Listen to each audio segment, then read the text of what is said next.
So while it is very much so true that in the beginning of the massacre inside the Columbine High School library, the two assailants did say, all the people in white hats get up, they're looking for all the jocks, because the white hats simplified that they were a jock.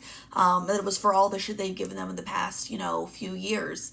When you take a look at what the actual attack was supposed to be, what the initial plans were, and then how they ended up carrying out their secondary plan for attack because the first plan didn't work, you will see that it was not, in fact, about jocks. And we're going to get to the whole Evan Todd thing in a second.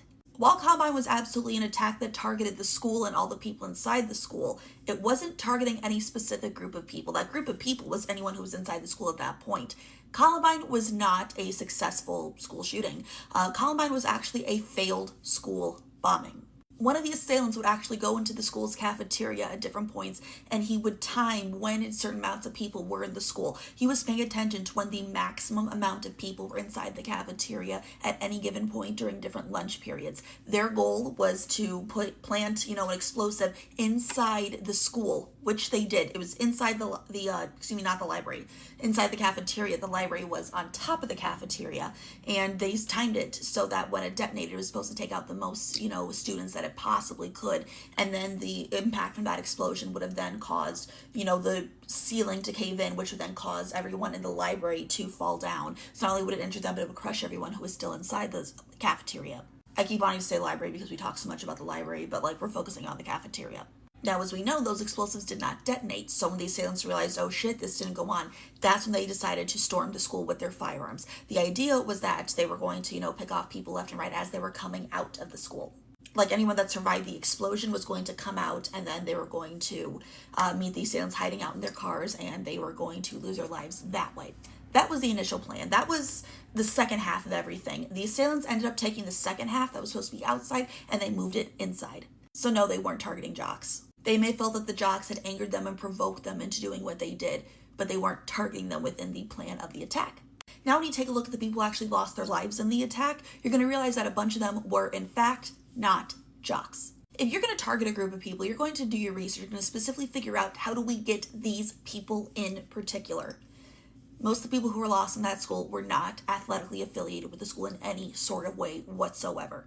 Now, a few were, absolutely, but when you take a look at reports from inside the libraries, people who survived it told what happened, you'd realize that the two assailants went through and they kind of picked people because screw it. No one singular individual or group of people was pre-planned to be a target. Some people were picked on in their final moments, absolutely, and they were tormented for things that they could be made fun of just because they wanted to fill their final moments with fear. But none of it was like a pre-planned targeting. But now let's talk about Evan Todd, because this is one of my favorite things that people like to bring up, saying that he wasn't, he didn't lose his life, he wasn't shot because he pointed out that he was a kind person and he always treated the Columbine assailants with respect. When faced with danger, people will say a lot of things just to make sure that they survive. They will do whatever it takes to get out of a situation. And we also know that people, when they survive a certain situation, when they've encountered evil, they may say things, later on when telling their account, their story with everything. They may say things that may make them feel or appear, bigger, badder, tougher, meaner, braver. So I'm going to give Evan a little bit of grace with what I'm about to share with y'all, but he gave an interview with Time Magazine right after the attacks. I want to say it was towards the end of the year. We have a picture from that magazine of an exact quote from him. Let's take a listen.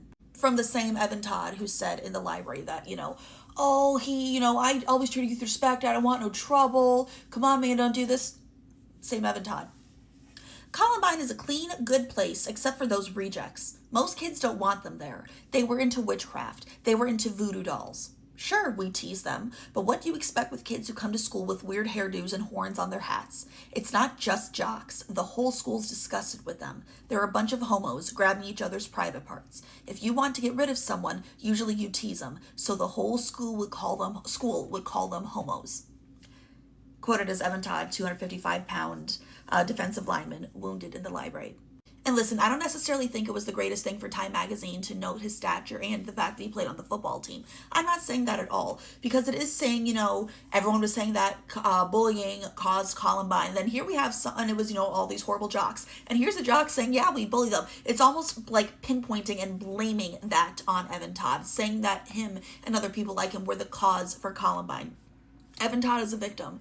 100% full stop. Evan Todd is a victim of this attack, both physically and mentally, emotionally, whatever you want to call it. Evan Todd is a victim, and I'm not going to sit here and victim blame and say that Evan Todd was the reason and he was awful and he was horrible, when ultimately it was the decisions of two people. It was the decisions of an almost 18-year-old and a freshly 18-year-old. In my mind, those are two ages where you are absolutely capable of understanding what exactly the fuck you're doing.